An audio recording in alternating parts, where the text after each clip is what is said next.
360 में पाकिस्तान में दहशतगर्द हमलों में इजाफा, अस्करियत पसंद गिरोहों से निपटने की हिकमत अमली क्यों कामयाब नहीं हो सकी, रूस यूक्रेन जंग पर अमरीका का रद्द-ए-अमल, सदर बाइडन की जानिब से किए जाने वाले इक़दामात की अवामी हिमायत में इजाफा। I believe he's doing all he can. I wish that he would do more. और अमेरिकन डैड के मर्तबे से गिरकर जिनसी ज्यादती का मुजरिम बनने तक बिल कॉस्बी पर बनने वाली एक सीरीज देखिएगा आज के शो में। जो कुछ उन्होंने किया वो उसी सूरत में किया जा सकता था अगर दूसरे लोग ऐसा करने में आपकी मदद कर रहे हों।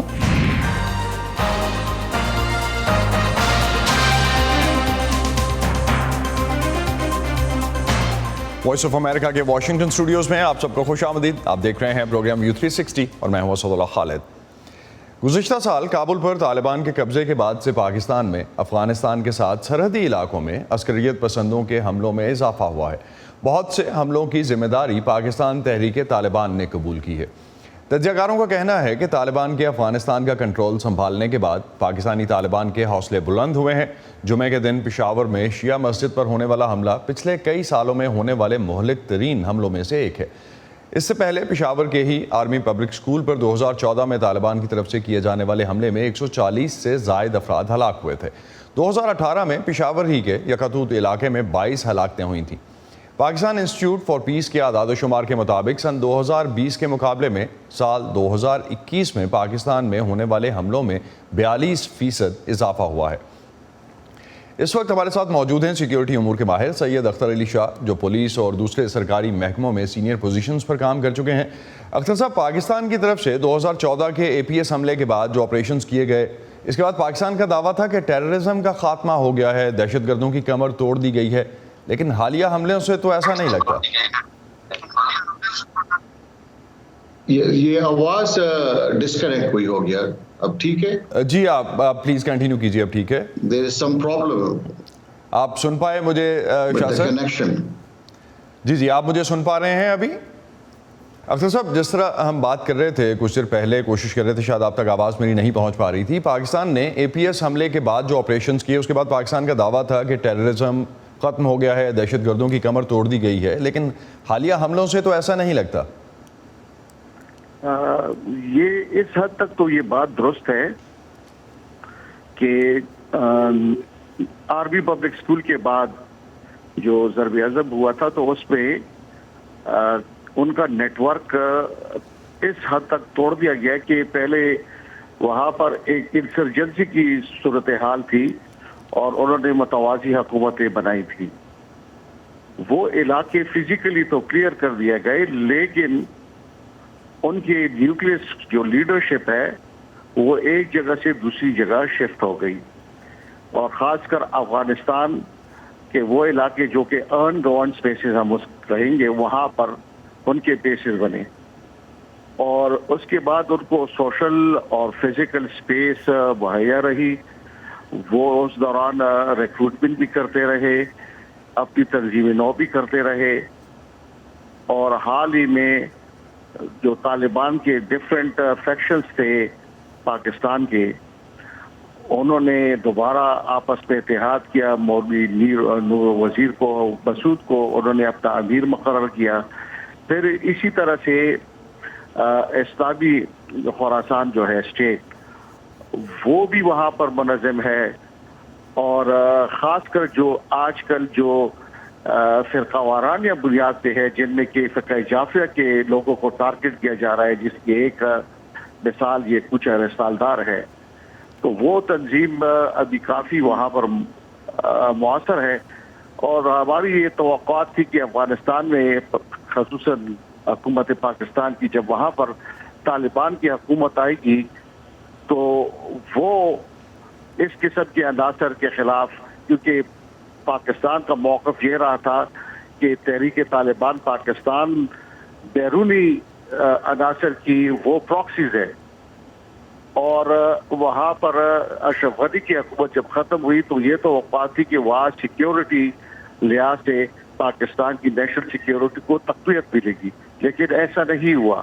لیکن ایسا جب شاہ صاحب آپ یہ کہہ رہے ہیں بجائے کہ ان کے خلاف آپریشنز کرتے, ان کی اسپیس کو ختم کرتے, انہوں نے اس بات کو ترجیح دی کہ ان کے ساتھ مذاکرات کیے جائیں. لیکن ان کے مذاکرات کرنے کی اگر ہم وجوہات کی بات کرتے ہیں تو اس میں یہ بھی ایک جو تجزیہ آتا ہے اس حوالے سے کہ طالبان اس وقت اپنی حکومت کو بھی ڈسٹیبلائز نہیں کرنا چاہ رہے, اس وجہ سے بھی وہ ان کے خلاف کوئی کارروائی نہیں کر رہے جب ہم خراسان, داعش خراسان کی بات کرتے ہیں. یہ اس حد تک بات درست ہے کہ طالبان کی وہ گورننس کے حوالے سے اگر ہم دیکھیں تو ابھی وہ اسٹیبلش نہیں ہوئے اور ان کو وہ مؤثر طاقت شاید اب حاصل نہیں ہے کہ وہ اس قسم کے آپریشنز کو لانچ کر سکے. لیکن ابھی جو حال ہی میں حقانی نیٹ ورک کے سراج الدین جو ان کے وزیر انٹیریئر ہے وہ سامنے آئے ہیں, انہوں نے ایک پریڈ کا معائنہ بھی کیا, سیلوٹ بھی لیا, تو وہ اس میں ایک لنک کا کردار ادا کر رہے ہیں اور کر سکتے ہیں.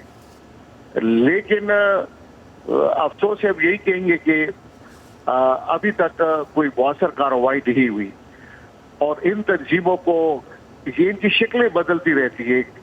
ایکچولی یہ ایک ذہنیت کا اور ایک سوچ کا نام ہے اور یہ صرف آج کی بات نہیں ہے, اس کا تاریخی پس منظر ہے جس کے تانے بانے پھر جا کر افغان جہاد کے ساتھ بھی ملتے ہیں.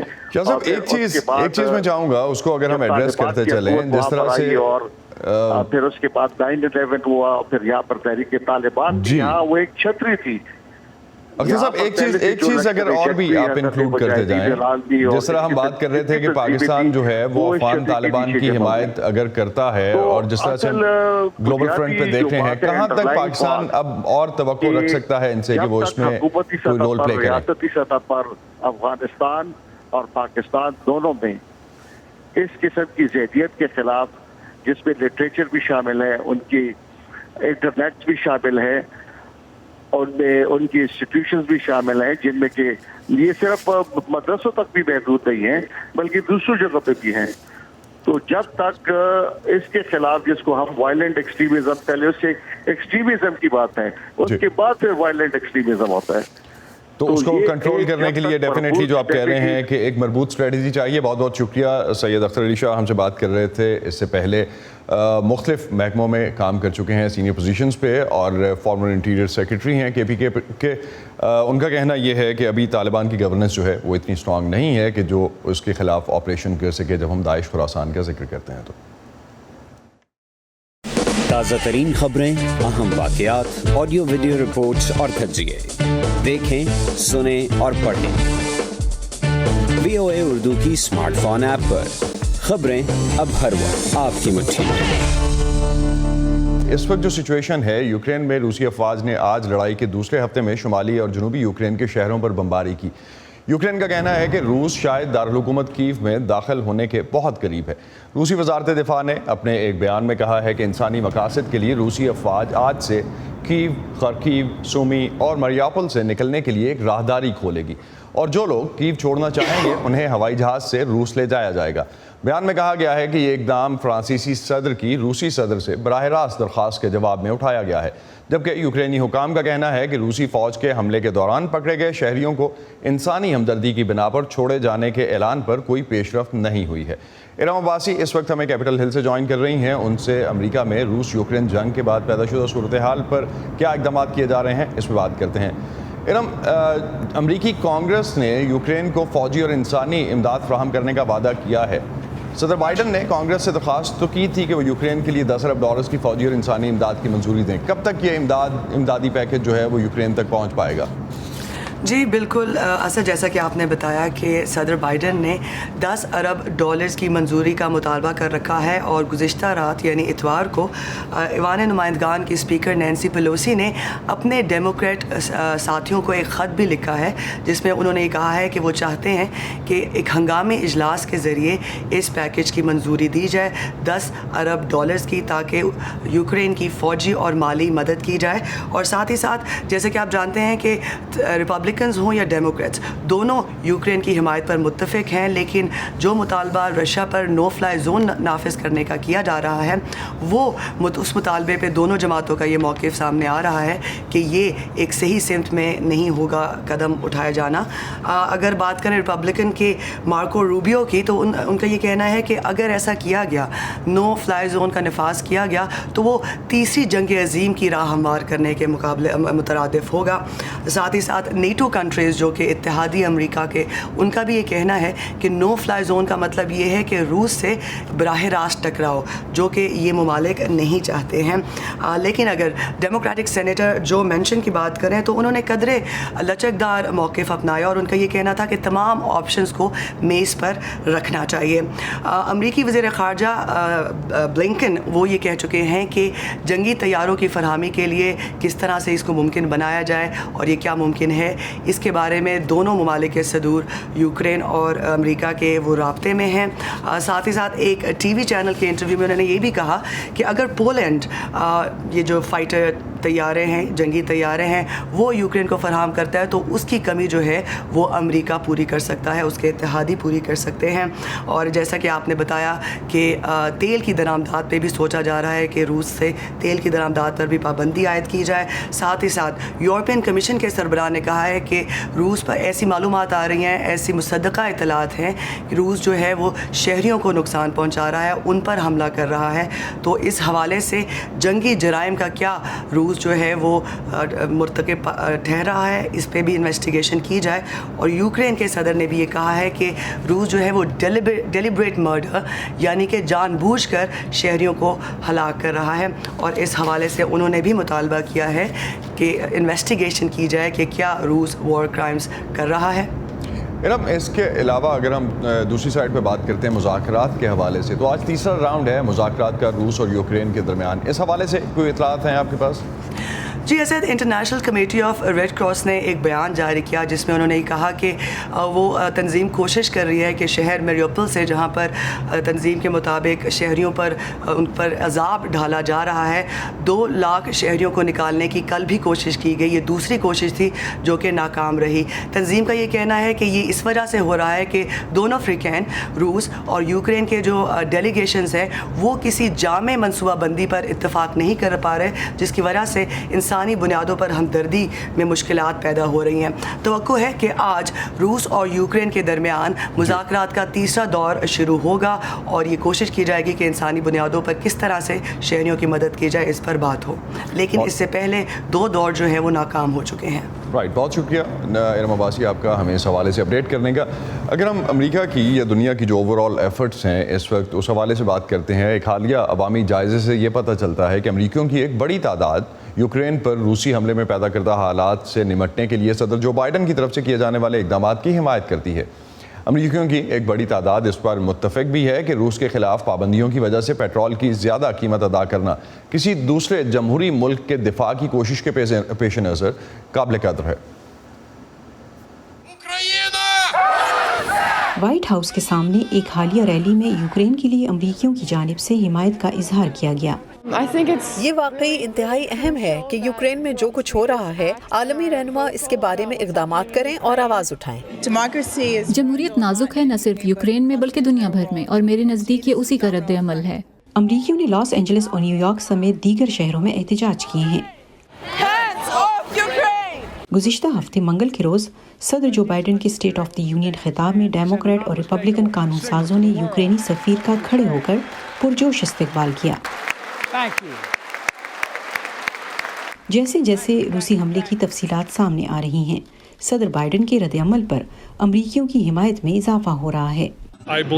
मुझे यकीन है कि सदर बाइडन अपनी पूरी कोशिश कर रही हैं। मेरी ख्वाहिश है वो और ज़्यादा करें। मैं तनाज़े में तवाज़ुन बरकरार रखने और इसमें मुलव्विस न होने की ख्वाहिश को समझ सकता हूँ। रॉयटर्स और इप्सोस के मुश्तरका जायजे के मुताबिक 43% अमरीकियों का कहना है कि वो रूस के बारे में सदर बाइडन के जवाबी रद्द-अमल की हिमायत करते हैं, जबकि गुज़िश्ता हफ्ते ये हिमायत इससे कम यानी 34% थी। मजमूई तौर पर हमें यूक्रेन से मुताल्लिक़ मखसूस पॉलिसियों की हिमायत में तकरीबन 7 से 9% इजाफा नजर आता है, और ये बहुत आम सी बात है जो हम जंग और तनाज़ात के दौरान देखते हैं। رائے عامہ کے اسی جائزے کے مطابق 58% کا کہنا ہے کہ روس کے خلاف کسی دوسرے جمہوری ملک کے دفاع کے لیے لگائی گئی پابندیوں کے نتیجے میں پیٹرول کی زیادہ قیمت ادا کرنا فائدہ مند ہے، لیکن تمام امریکی متفق نہیں ہیں، جن میں ڈونلڈ ٹرمپ کے کچھ حامی بھی شامل ہیں۔ سابق صدر اس بحران کو بائیڈن پر تنقید کے لیے استعمال کر رہے ہیں۔ مسئلہ یہ نہیں ہے کہ پیوٹن سمارٹ ہیں، یقیناً وہ سمجھدار ہیں، لیکن اصل مسئلہ یہ ہے کہ ہمارے رہنما بے وقوف ہیں۔ مجموعی طور پر اس سروے سے پتہ چلتا ہے کہ امریکی عوام انسانی ہمدردی سے متعلق اور فوجی امداد کے حق میں ہیں، لیکن امریکی فوجیوں کو یوکرین میں بھیجنے کے مخالف ہیں۔ پیتسی بداکسوارا کی رپورٹ کے ساتھ نیلوفر مغل، وائس آف امریکہ۔ کل خواتین کا عالمی دن ہے۔ ہمارے ہفتہ وار آن لائن شو این مطابق میں آج رات ملیے 3 باہمت خواتین سے جنہوں نے اپنے راستے خود چنے، اور اس کے بعد ایک قومی سطح کی ایتھلیٹ ہیں، ایک ٹرانس خاتون ڈاکٹر اور ایک P H D holder media شخصیت ہیں۔ ان کے سفر کی کہانی سنیں گے انہی سے اور جانیں گے انہوں نے کیا کھویا کیا پایا۔ پروگرام این مطابق دیکھیے آج رات 9 بجے وائس آف امریکہ کے یوٹیوب اور فیس بک پیج پر۔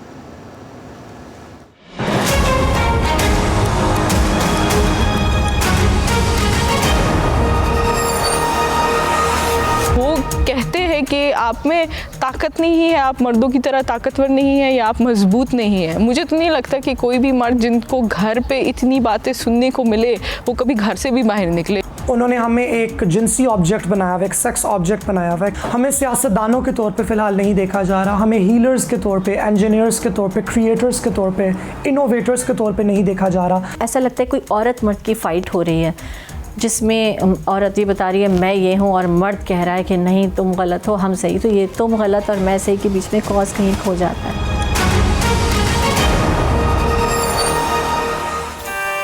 امریکہ، جو ملک ہے خوابوں کا، اپنے خوابوں کو حقیقت بنانے والوں کا، اپنی ایجاد سے دنیا بدلنے والوں کا، تحقیق، تجربات اور ٹیکنالوجی سے ہم سب کو نئی راہ دکھانے والوں کا، کچھ کر گزرنے کا جذبہ لیے اپنا کل روشن بنانے والوں کا۔ ایسے ہی ڈریمرز اور اچیورز کی کہانیاں دیکھیے U360 میں آج نیوز پر۔ امریکہ کے انتہائی مقبول مزاحیہ اداکار بل کاسبی امریکی ڈیڈ کے قابل احترام مرتبے سے گر کر ریپ کے الزامات تک کیسے پہنچے، یہ موضوع ہے we need to talk about Cosby نامی دستاویزی فلم سیریز کا۔ کماؤ بیل کی بنائی ہوئی یہ سیریز 4 حصوں پر مشتمل ہے۔ بیل جو خود بھی ایک کامیڈین اور شو کے میزبان ہیں، انہوں نے وائس آف امریکہ کو بتایا کہ لاتعداد لوگ، خاص طور پر سیاہ فام امریکی، اس وقت شدید صدمے میں آ گئے جب بل کاسبی پر، جنہوں نے اپنے شو میں خاندانی اقدار اور تعلیم کو فروغ دیا تھا، درجنوں عورتوں کی طرف سے جنسی حملوں کا الزام عائد کیا گیا۔ سن 2018 میں بل کاسبی کو نازیبہ جنسی حملوں کے 3 الزامات کا مجرم پایا گیا اور 10 سال جیل کی سزا ہوئی، لیکن گزشتہ برس گرمیوں میں انہیں اس وقت رہا کر دیا گیا جب پینسلوینیا کی سپریم کورٹ نے استغاثہ کی جانب سے قانونی طریقہ کار پر عمل نہ کرنے کی وجہ سے ان کی سزا کے فیصلے کو تبدیل کر دیا۔ بل کاسبی نے درجنوں خواتین کے ان الزامات سے انکار کیا کہ انہوں نے نشے کی حالت میں لا کر انہیں ریپ کیا۔ کامیڈین کماؤ بیل کہتے ہیں کہ we need to talk about Cosby نامی سلسلے وار دستاویزی فلمیں بنانا ایک مشکل فیصلہ تھا۔ جیسا کہ میں نے اس فلم میں کہا، بہت سے لوگوں کی طرح میرے لیے بھی ان تمام چیزوں کو دہرانا آسان نہیں تھا۔ کماؤ بیل نے خود کو کاسبی کے دور کا بچہ کہا، جو ان بہت سے لوگوں میں سے ایک تھا جو بل کاسبی کے پروگرام دیکھتے ہوئے بڑا ہوا۔ ایک کامیڈین کی حیثیت سے وہ کاسبی سے متاثر تھے، لیکن ان انکشافات کے بعد ان کو قبول کرنا انتہائی دشوار تھا۔ میں بل کاسبی کا نام لیتے ہچکچاتا تھا، لیکن اگر میری عمر کا کوئی سیاہ فام امریکی بل کاسبی کا نام نہ لے تو یہ عجیب بات ہوگی۔ پھر میں نے کہنا شروع کیا کہ ایک فنکار جو پہلے کبھی بل کاسبی کے نام سے جانا جاتا تھا، اس سے لوگوں کو تسلی ہوئی کہ میں اس کیس کی حساسیت سے واقف ہوں۔ یہی میرے لیے عوامی طور پر اس مسئلے پر بات کرنے کا آغاز تھا۔ اس ڈاکیومنٹری میں بل کاسبی کے 1960 کے عشرے میں سان فرانسسکو کے ایک اسٹیج کامیڈین کے طور پر آغاز سے لے کر انتہائی تیز رفتاری سے بین الاقوامی سطح پر مقبول بل کاسبی شو تک کی کہانی ہے، جس میں ان کے باپ کے کردار نے دیکھنے والوں کے دلوں کو جیت لیا تھا۔ ये जनूबी अफ्रीका का नंबर 1 या सबसे मकबूल शो था, क्योंकि जनूबी अफ्रीका की हुकूमत इसे महफूज समझती थी। जनूबी अफ्रीका के सफ़ेद फार्मों और ज़्यादातर सफ़ेद फार्म हुकूमत के लिए ये एक घरेलू मज़ाहिया ड्रामा था, लेकिन जनूबी अफ्रीका के सियाह फार्म इसे एक इनकलाबी प्रोग्राम समझते थे, क्योंकि कॉस्बी नेल्सन मंडेला के तसव्वुरात की अक्कासी कर रहे थे। नवासे और नवासी के नाम विनी और नेल्सन थे। ये नस्ली तासुब से पाक था और इसमें यह दिखाया जाता था कि सियाह फार्म लोग अपनी रंगत पर पूरे फ़ख्र के साथ रह रहे हैं। लेकिन बिल कॉस्बी पर इल्ज़ाम लगाने वाली वो ख़वातीन जो इस सीरीज़ के लिए इंटरव्यू देने पर तैयार हुईं, बताती हैं कि किस तरह उन्हें शराब पिलाकर रेप किया गया। बहुत सारे लोग ये बात जानते थे, क्योंकि जो कुछ उन्होंने किया वो उसी सूरत में किया जा सकता था अगर दूसरे लोग ऐसा करने में आपकी मदद कर रहे हों। बुलंद ओहदों पर फायज अफराद काम के एक महफूज, मददगार और मौसर माहौल पर किसी मकबूल तरीन प्रोजेक्ट को तरजीह देते हैं। rollingstone.com के मुताबिक कमाओ बेल की सीरीज़ की रिलीज़ के बाद बिल कॉस्बी के नुमाइंदे एंड्रिया वाइट ने उन्हें एक शोहरत तलब PR हैक से ताबीर करते हुए कहा कि बिल कॉस्बी मीडिया का निशाना रहे हैं, जिसने बरसों से दानिस्ता तौर पर सच को मस्क किया है और उसे छुपाया है। कोई भी इस खला से ओहदा बरा नहीं हो सकता कि उनके ख्याल में बिल कॉस्बी कौन था और वो खुद को क्या मुनकशिफ कर रहा था। हम इससे पहले कभी इतने बड़े खला से दो चार नहीं हुए, क्योंकि जब कभी हम उन तमाम नहीं बल्कि बेशतर मर्दों के बारे में सोचते हैं जो मीटू तहरीक की वजह से हमारी नज़रों से गिरे, तो उनमें से कोई एक भी बैनुल अक़वामी कल्चर की अलामत या हीरो नहीं था, और ख़ास तौर पर उनमें से कोई भी बिल कॉस्बी की तरह किसी के बचपन का हीरो नहीं था। कमाओ बेल का कहना है कि दस्तावेजी ड्रामा कोई आसान जवाब फराहम नहीं करता, लेकिन वो नाजरीन को ये सोचने के लिए काफ़ी कुछ देता है कि उस शख्स के साथ क्या सलूक किया जाए जो कभी उनके लिए बहुत मायने रखता था। पेनेलोपी पुलू के साथ फाइज़ा बुखारी, वॉइस ऑफ अमेरिका।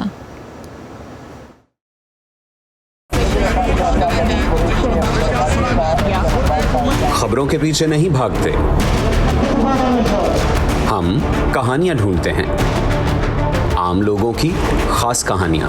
मैं कोई उनसे अलग मखलूक तो ना थी, तो क्यों ना मैं एक ऐसा काम करूं कि जिसमें मैं महारत हासिल करूं, और वो नेकी क्या हो, जो छोटी छोटी कोशिशों से बदल रहे हैं बेशुमार जिंदगियां। मुझे जब भी ज़रूरत हुई मुझे इन्होंने माशाल्लाह कर्जा दिया और मेरा कारोबार बहुत अच्छा चला। ला रहे हैं अपने इर्द गिर्द बड़ी तब्दीलियां। अक्सर जो यहाँ बच्चे हैं वो भीख मांगने वाले बच्चे हैं, और जब ये बच्चे स्कूल में आए तो बहुत सारे बच्चे खुश हो रहे हैं। आज वहीं औरतें बेहिचक अपने प्लांटों पर, मतलब अपने गोट के प्लांट पर आती हैं, पानी भरती है। हम जाते हैं खबरों से आगे। मैं हूँ नीलोफर मुगल, समन खान, सादिया ज़ेबरान झा, उमर फारूक, जदरा डार, गीती आरानी, मुर्तज़ा ज़हरी। 360 में आप सबको खुशामदीद। हम हैं वॉइस ऑफ अमेरिका। इसी पर ख़त्म करते हैं आज का व्यू 360। स्टे सेफ और पाकिस्तान और ख़ित्ते समेत दुनिया भर की अहम खबरों और दिलचस्प मालूमात के लिए आप आ सकते हैं हमारी वेबसाइट urduvoa.com पर। ये सारा कंटेंट आपको मिलेगा हमारे सोशल मीडिया प्लेटफॉर्म्स पर भी, facebook.com/VOA Urdu, यूट्यूब पर हमारा चैनल है VOA उर्दू के नाम से, और ट्विटर इंस्टाग्राम पर हमारा हैंडल है @urduvoa। अब तक के लिए इतना ही। असदुल्लाह खालिद को इजाज़त दीजिए। खुदा हाफ़िज़।